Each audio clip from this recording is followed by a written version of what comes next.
I've got a hard working man. The way he treats me, I Muy buenas can't noches, audio escuchas. understand. Sean bienvenidos a esta primera edición, capítulo piloto de Cacería Nocturna, podcast dedicado a la poesía. En el capítulo de hoy vamos a hablar de la despersonalización del yo en la poesía de Alejandra Pizarnik. Para ello me encuentro hoy en día junto a mi compañera Isabel Gallardo y quien les habla Nicolás Aburto. Isabel, ¿te quieres presentar? Muy buenas noches, me llamo Isabel Gallardo y estamos aquí para conversar sobre esta poeta tan importante en Latinoamérica. Para comenzar, quería hacer una pregunta general para reflexionar. ¿Qué sucede cuando una fractura absoluta de la identidad se convierte en la materia prima del arte? Cuando la desintegración es el motor creativo y a la vez el veneno de quien escribe. Em, para analizar lo que sería la poesía de esta autora, vamos a hacerlo de forma transversal con lo que significa la despersonalización como trastorno clínico, de forma vista desde la psiquiatría, ¿verdad? Sí, dado que con Isabel hicimos investigaciones y encontramos que tanto en lo que entendemos como despersonalización, en cuanto, como tú decías, lo clínico y la despersonalización en el hablante lírico, en lo que ya sería como la poesía o la literatura, si bien son áreas distintas, eh, hay unos elementos que se comparten que es bien interesante de analizar, que lo podemos ver en la poesía de Alejandra. Características como la inefabilidad que existe en el trastorno, ¿verdad? En el tema de la despersonalización, y clínicamente los pacientes tienden a tener una dificultad para describir lo que se siente estar despersonalizado y hay una necesidad constante de un uso de metáforas. Inestabilidad quiere decir que no hay palabras para poder describir bien, que es un sentimiento tan extraño que se vuelve casi innombrable, que es justamente algo con lo que trabaja mucho Pizarnik, con la verbalización.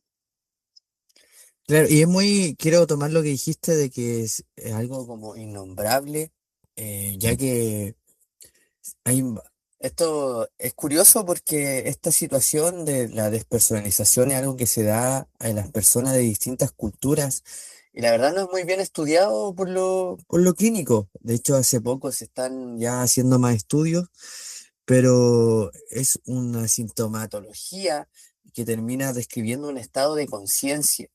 Entonces, un estado de conciencia Sí. que no se puede llegar a nombrar o no se puede decir realmente qué trata, pero realmente la gente intenta como con el lenguaje poder decir que es este estado de conciencia en el que habitan ahora una vez ya despersonalizados.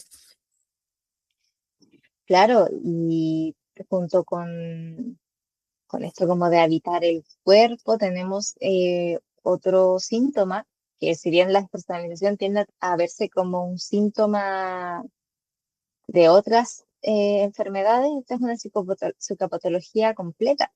Entonces, otro que podemos encontrar es este convencimiento de que hay un cambio en el ser, de que hay un reemplazo de mi Mm. persona por otro, y que es muy relevante también a la hora de cuando leemos la poesía de Pizarnik, que es algo que está muy presente, el sentimiento de haber sido muchas Alejandras, ¿cierto? Claro, Em, porque Alejandra, ella usó, bueno, se cambió el nombre. claro, el tema de la identidad. Sí, ella se cambió el nombre y bueno, durante toda su vida y dentro de eso, ahora hay un tema con eso de la identidad que vamos a trabajar. De hecho, estas cosas que estamos viendo clínicamente, eh, esta alienación clínica que sucede, donde hay un paciente que pierde su cuerpo, pierde su mundo, sus emociones, Pizarnik como que lo toma y lo convierte en una decisión poética, una búsqueda por esta estética o este trabajo estético en el lenguaje para poder a través de las palabras poder nombrar este estado o este estado de conciencia en el que se encuentra ahora, y que es un proceso de despersonalización intencional que vamos a ver que opera a través de una triple negación, ¿cierto, Isabel? Claro. Sí, la triple negación que tiene que ver con, primero, la negación de la identidad, donde el sujeto tiene múltiples voces, pronombres, y hay un yo que es Mm. doloroso, ¿verdad? La negación de la corporeidad, donde un cuerpo asume un rol de ofrenda y sacrificio, donde se vacía en esta hoja blanca. La negación del lenguaje, aquí hay una paradoja cuando hablamos de Pizarnik, porque ella quiere refugiarse, que es algo que vamos a ver más adelante, en este lenguaje, al mismo tiempo que este mismo no le alcanza para poder explicar todo lo que siente, todo lo que piensa el hablante lírico, que tiene que ver con la inestabilidad que estábamos hablando recién. Estas tres cosas que nombras ahora, las tres negaciones, se vinculan directamente con la pregunta que dejamos al principio y que vamos a analizar ahora a través de los poemas.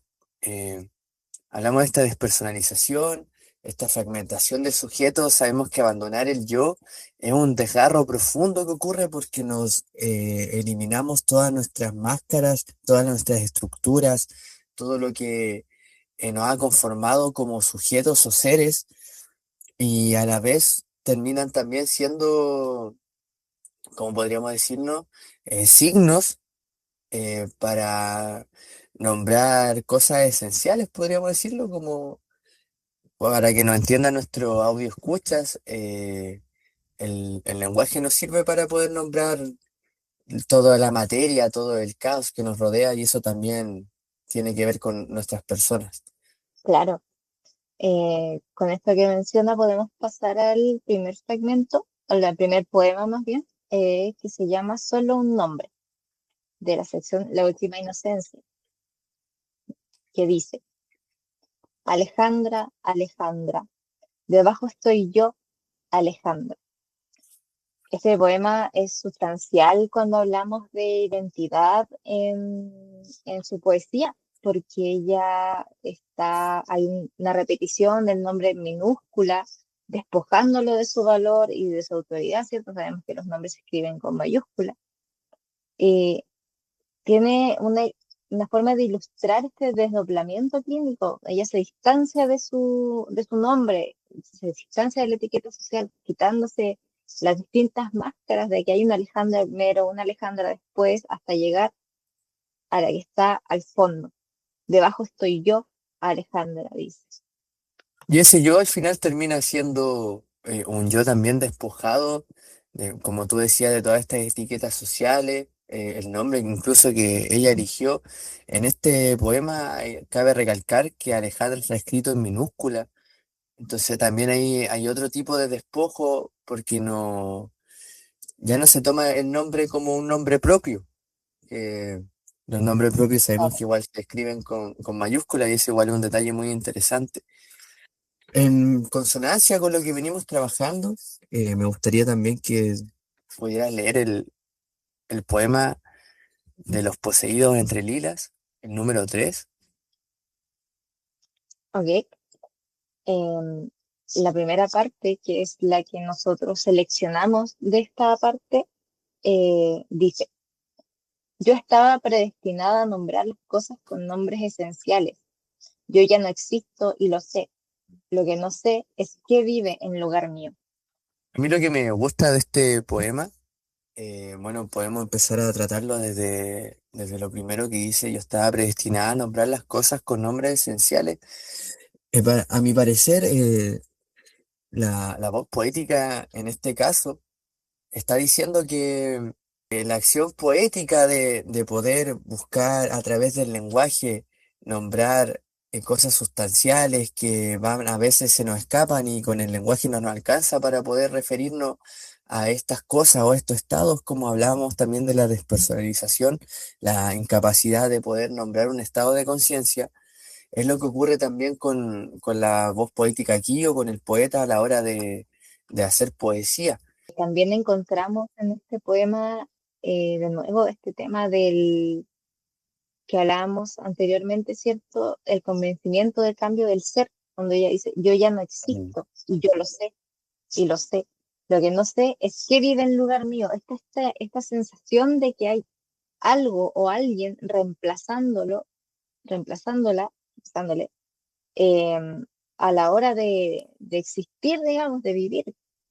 Parte de lo que es la despersonalización también conlleva este sentimiento de vivir en automático, de vivir como un robot, entre Mm. comillas, digamos. Entonces, aquí hay un sentimiento de que hay una descorporización también.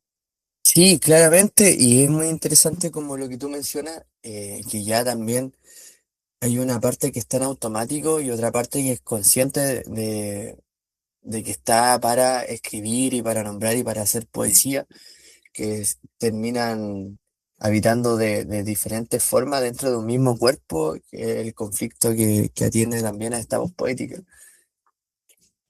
Hoy pasamos al siguiente Sí, fragmento que tenemos para analizar. sí. El último que tenemos es El Colding tercero, Hand ¿no? Blues. Hablamos de ese, de Colding Hand Blues, de que Sí. quedan, vamos en el minuto 11. Y dice, ¿qué es lo que vas a hacer? No lo tengo completo. Voy a Perdón. ocultarme en el lenguaje. ¿Y por qué Léelo tú porque yo no lo tengo tengo miedo? completo. Voy a cortar esta parte. Sí, ya la corto. Pero ¿por qué no leímos piedra fundamental? ¿Qué pasó? Es que quedan, vamos en el minuto 11. Ah, pero ya, pasemos al último. Entonces, pasemos al último para que podamos comentarlo bien y hacer una conclusión. Ya, A eso voy. Sí, realmente es muy poco. Los minutos, o sea, como el tiempo que nos dieron. ya, corta, corta, corta, corta. Dame la entrada. ¿Qué corto? Para Ah, que ya. empecemos un poco. Em, Ahora va a hacer el siguiente poema. Cold in Hand Blues. Léelo, Nicolás, por favor. Ya, dice así. ¿Y qué es lo que vas a decir? Voy a decir solamente algo. ¿Y qué es lo que vas a hacer? Voy a ocultarme en el lenguaje. ¿Y por qué? Tengo miedo. Es muy interesante este poema en la relación entre la ansiedad clínica y el lenguaje. Muchos estudios señalan que la despersonalización suele originarse como una respuesta ofensiva o defensiva, perdón, extrema ante el miedo y la ansiedad. Ella aquí responde a este miedo patológico buscando como un refugio, una forma de ocultarse en el lenguaje, siendo que muchas veces este puede terminar siendo una trampa o un espacio fragmentado. ¿Sí? ¿Qué opinas tú? Sí, también a esto del lenguaje, porque el poema parte diciendo que qué es lo que va a decir y responde que voy a decir solamente algo, como si fuera a decir solamente algo, sino como hacer esta acción poética de empezar a escribir o buscar a través de este lenguaje, como tú decías, que se oculta, se refugia, pero que es lo único que al final que, con su acción de vida, creo yo, como solo voy a hacer esto, solamente voy a decir esto, Como que solamente ella voy a se decir esto. transforma en el lenguaje al final, como una Claro que va en necesidad de... relación con el anterior, donde ella decía, debajo estoy yo, debajo de todo Ujú. esto estoy yo, y como que tú decías, se vuelve una con el lenguaje. Y ella ya no existe, y hay otra persona. Hay una relación muy fuerte entre estos tres poemas a la Sí, hora de hablar de su identidad y de su relación con el lenguaje mismo. y también termina siendo una forma de autodescubrimiento, autoconocimiento, que a la vez, al empezar este viaje y darse cuenta de que tiene distintas identidades, por así decirlo, o que habla a través de distintas voces, eh, termina por haber una enajenación de la realidad al, desau- al automatizarse por un lado y por otro lado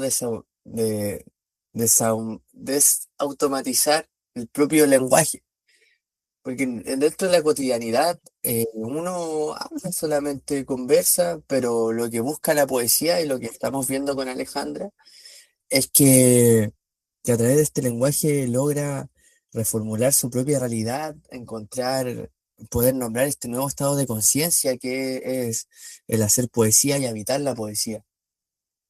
Claro, como la poesía igual podemos encontrar aquí esta profunda relación entre lo clínico, que a veces se siente tan Mm, lejano a lo que es poesía, con ciencia, mm. literatura, y podemos ver que estas cosas pueden permearse entre sí y encontrarnos y poder comprender muchas cosas.